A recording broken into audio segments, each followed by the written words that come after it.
Hello people and hello universe, it's me again. Shoutout sa inyo mga kababayan, especially the Marcos Lilis and supporters. Ayun, mayroon tayong upload videos update. Ayan. So alam nyo naman po natin kung paano binastos ni Glenn Chunggo si First Lady Lisa, no? So dahil dyan mga kababayan, sinasabi niya, sampalin niya daw back to back. Panoorin niya ito. Sino ang nagluklok sa inyo sa Malacanang? Hindi ang taong bayan, si Smartmatic. Sige, Lisa, ikaw naman yata ang pinaka makapangyarihang nilalang sa mundo. Kasuhan mo ako. At humarap ka sa akin para masampal kita back to back. Pinapakita ko talaga sa kanya, wala akong galang sa mga taong tulad mo, Lisa Marcos. Napanood nyo kung paano niya binastos ang First Lady natin na walang respeto nang dahil lang na hindi nabigyan ng pwesto, pero ganun pa man inalok pa rin, tinanggi niya, nagwawala. Di ba? Ganyan ang ugali ng mga askal, mga kababayan. So dahil diyan mga base, itong isang lawyer sulon, nararapat nga ba na madisbar si Attorney Glenn Chunggo? Well guys, para sa akin, kung ako tatanungin mo dapat na i-dispar nyo yan. Kasi walang respeto hindi siya edukado. Kung baga nga, abogago yun ang dating sa akin, So dahil dyan mga kababayan, ito ko basahin ko, Sabi po ni isang lawyer na sulon, basahin po natin mga base. Sinabi ng Manila Bulletin, enough ground to pursue Glenn Chung's disbarment over threats versus First Lady, says lawyer Solon. Ayan, guys, Ito po ay March 20, 2024. Ayan.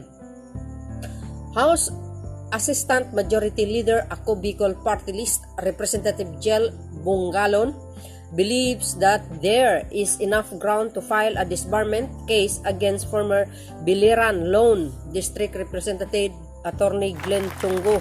It was during the Pro-Apollo Kibulo prayer rally in Manila last March 12 when Chunggo, a lawyer, publicly threatened to slap in the face President Marcos' wife. Hindi talaga maganda yan. Talagang wala siyang galang. Ano ito guys walang modo. Lawyer pa naman din. Walang kakwenta-kwentang abogado. Ang ugali niya nung that time talagang ugaling askal. Grabe ang tahol niya. Lumalabas pa nga ang ugat niya sa liig. Ay, nakaw. See? Yan po si Sulon Bongalon. Ika nga, sabi niya, House Assistant Majority Leader Bicol Party List Representative Jel Bongalon believes that there is enough ground to file a disbarment case against former Biliran Lone District Representative Glenn Chunggo. Bongalon had this to say in a press conference Wednesday, March 20, as he commented on the controversial remarks that Chunggo made about First Lady Lisa Araneta Marcos last week. It was during, sabi niya, the Pro-Apollo Kibuloy prayer rally in Manila last March 12 when Chunggo, a lawyer, publicly threatened to slap in the face President Marcos' wife. It pains me because the one who made this statement publicly is a lawyer. It reflects to the legal profession, said Bongalon, also a lawyer. Ayan, abogado pala ito si congressman, Mayroon pong mga panawagan na imbestigahan at filean ng kaso for possible disbarment case. There is a call for an investigation and to file case for possible disbarment. For me personally, there is enough ground, he said. So yan guys, sabi, because a lawyer in a legal profession, we have this Code of Professional Responsibility and Accountability or CPRA, Bongalon said. It states basically that we have duties not to just to our clients, not just to the court, but to the society and generally, he explained. Wow, galing naman Wow, may ano to guys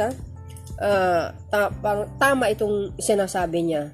Kasi according to his profession, talagang dapat ganun ang sundin, di ba?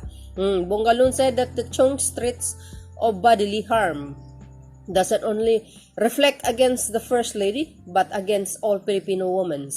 Siyempre, nanay niyan, babae, kapatid niya babae, may anak na babae, saan siya galing sa babae? Siguro hindi niya ginagalang yung mga babaeng mga relatives niya, no? Sadista ang dating nito eh. Ha? Kung sa salitang sarcastic. As he said, he would support such case against Chong in order to uphold the integrity of the legal professions. Tama yun. Kasi guys, isa pa, kaya siguro nagsasalita ito ng si Congressman Bongalon, abogado din pala siya. Tingnan mo, isang abogado, siyempre parang apektado lahat ng mga lawyers pag ganitong inaasal ng isang abogado nga walang modo, walang disiplina. Bastos ang bunganga. So ano guys ang masasabi niyo po dito? Ako? Well, mas maganda, file niyo na ng case para ma-disbarment ito sa pagka-abogado para nang madala, no? So yun mga kababayan, ano ang magagawa ng mga DDS bastos? Nga. Yan, ang napapala nyo. Hindi porke hindi kayo pinatulan, sige na lang kayo sa paninira at mamabastos. Hindi man si First Lady ang gumawa niyan at si President Ferdinand Marcos Jr., pero yung mga taong concerned sa First Family talagang dinidipinsahan nila yan sa mga taong nag-aalipusta sa kanila. So yan mga kababayan, and that's it for today's video. Thank you for watching. See you again on my next upload video. Bye and baboos. God bless Philippines. Bato-bato sa langit ang tamaan, wag magalit, sapagkat yan ang katotohanan.